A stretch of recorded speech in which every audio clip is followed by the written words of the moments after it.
সমাজের বাক্য নিয়ে সিনেমানি খেলা হয়েছিল, এদের ছাত্র সমাজ সেটা দাঁত ভাঙা জবাব দিয়েছিল।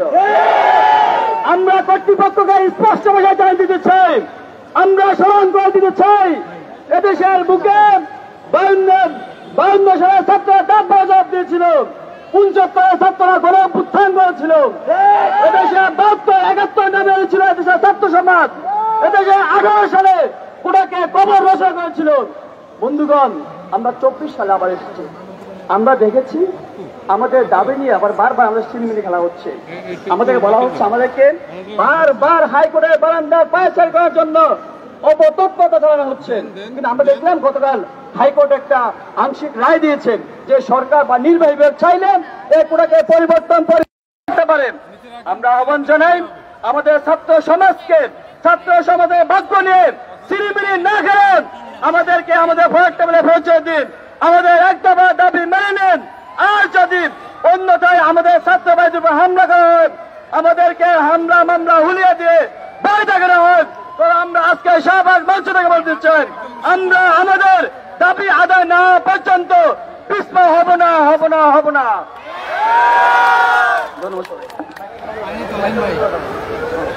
এ পর্যায়ে আমাদের সামনে বক্তব্য রাখবেন বৈষম্য বিরোধী ছাত্র আন্দোলনের অন্যতম সমন্বয়ক মাহিন।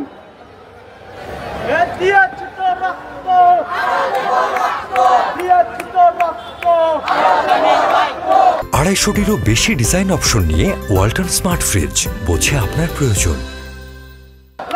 সংগ্রামী বন্ধুগণ, দুঃখের কথা কি আর বলবো, কালকে আপনারা দেখেছেন, আপনারা ক্যাম্পাসের অবস্থা পর্যবেক্ষণ করেছেন, আপনারা দেখেছেন আমাদের ক্যাম্পাসে বহিরাগত কি পরিমাণ এসেছিল, তারা কেন এসেছিল, কাদের মাধ্যমে এসেছিল, আপনাদের চিনতে হবে, আপনাদের বুঝতে হবে যে যেই ছাত্র সংগঠন বা যারা আমাদের এইখানে আসার কথা, যারা আমাদের অধিকার নিয়ে কথা বলার কথা, যারা আমাদের পাশে দাঁড়ানোর কথা, তারা কিন্তু আমাদের পাশে দাঁড়ায়নি, বরঞ্চ আমার ভাইকে মারার জন্য, আমার বোনের উপর হামলা করার জন্য তারা বাইরে থেকে বাস এবং ট্রাক বোঝাই করে টোকাই ভাড়া করে নিয়ে এসেছিল। সংগ্রামী বন্ধুগণ, বাংলাদেশ রাষ্ট্র আমাদের যে আবেগ, সেই আবেগ নিয়ে ফুটবলের মতো খেলছে। একবার লাঠি দিয়ে সংসদ থেকে হাইকোর্ট, আবার হাইকোর্ট থেকে সংসদ, এভাবে আমাদের আবেগ, আমাদের আকাঙ্ক্ষাকে ভেঙে দেওয়া হচ্ছে। রবি ঠাকুর বলেছেন, মানুষের উপর বিশ্বাস হারানো পাপ। আমার বিভাগের সম্মানিত অগ্রজ, আমার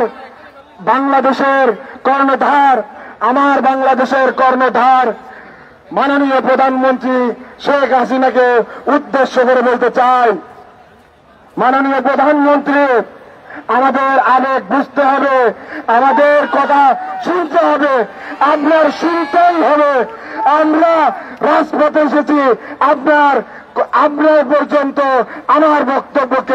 আমাদের বক্তব্যকে পৌঁছে দেওয়ার জন্য। যদি সংসদে আইন পাশ করা না হয়, তার আগে আমরা রাজপথ ছাড়ছি না।